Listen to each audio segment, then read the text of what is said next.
Welcome to The Explainer. Today we're diving into one of the most misunderstood corners of the internet, the dark web.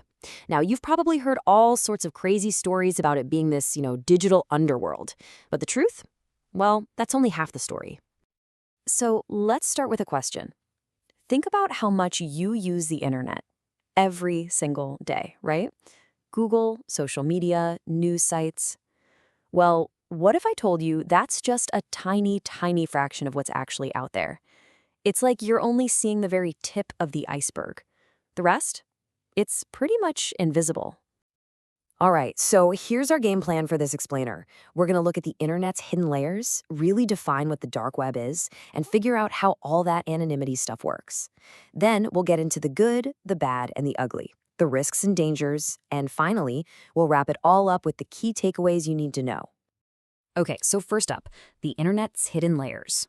And to really get this, let's stick with that iceberg analogy. The stuff we all use every day, that's just what's sticking out of the water. So check this out. The surface web, that's everything public. Think Google, news sites, all that. Easy to find. Then you've got the deep web. This is the huge part under the water. It's not sinister, it's just stuff that isn't indexed, like your online banking portal or your medical records. You need a password to get in. But then there's the dark web. This is a tiny part of the deep web that is intentionally hidden. You can't just find it. You need special access to get to those .onion sites. All right, let's zero in on that. Defining the dark web. What is it, really? So here's the key. The big difference is intent. The dark web is built from the ground up to be hidden. It's not just that Google doesn't list it, it's that it's designed so you can't just stumble upon it. You absolutely need specialized software just to get in. Okay, so how on earth does it stay so hidden?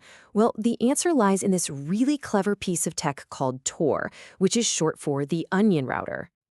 And honestly, that Onion name is just perfect. Imagine your internet request is a tiny message. Tor wraps that message in layer after layer of encryption, like the layers of an onion. Then it bounces that layered message through a whole network of volunteer computers all over the world. It makes it practically impossible to figure out where the message came from or where it's going.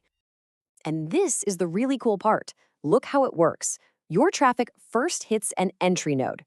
That computer knows who you are, your IP address, but it has no clue where your traffic is headed. Then it gets passed to one or more random middle nodes. These guys are just in between. They don't know where it started or where it's ending. Finally, it reaches the exit node. This computer sends your request to the final website, but it has no idea who you are. See, no single point in the chain knows both the beginning and the end. It's pretty brilliant. And that whole amazing system is how you get to those websites with the weird .onion address. You can't just type these into Chrome or Firefox. They live on a totally separate network. That's why you need the special Tor browser. It's basically the key that unlocks the door to this hidden part of the internet. So, we have this incredibly powerful tool for anonymity. And, like any powerful tool, it's a total double-edged sword. It's used for some really amazing things and some truly terrible things. And what's fascinating is where this all started. The idea wasn't sinister at all. It actually grew out of a project called Freenet back in the year 2000. The whole goal, as you can see from the creator, was to build a system for people to share information freely and anonymously without anyone being able to censor it. But of course, that kind of total anonymity is a magnet for criminal activity. And that's what the dark web became famous for. We're talking about notorious online black markets like the Silk Road, which became a massive illegal enterprise. It's a place where stolen data is sold, hacking services are for hire, and money is laundered using crypto. It's the side you always hear about. But, and this is so important, you have to look at the other side of the coin. That same anonymity that protects criminals also protects heroes. Think about it. It's a lifeline for whistleblowers, for political activists in countries with extreme censorship, for journalists who need to protect their sources. For them, the dark web isn't a scary place. It's a vital tool for freedom and safety.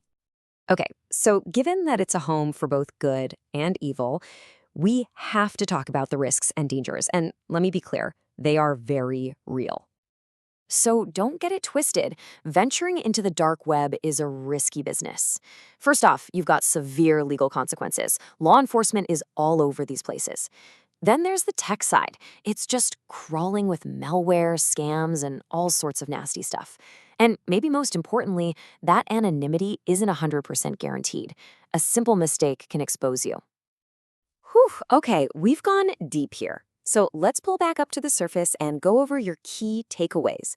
What do you really need to remember from all this? All right, here's the nutshell version. 1. The dark web is a tiny, deliberately hidden slice of the internet.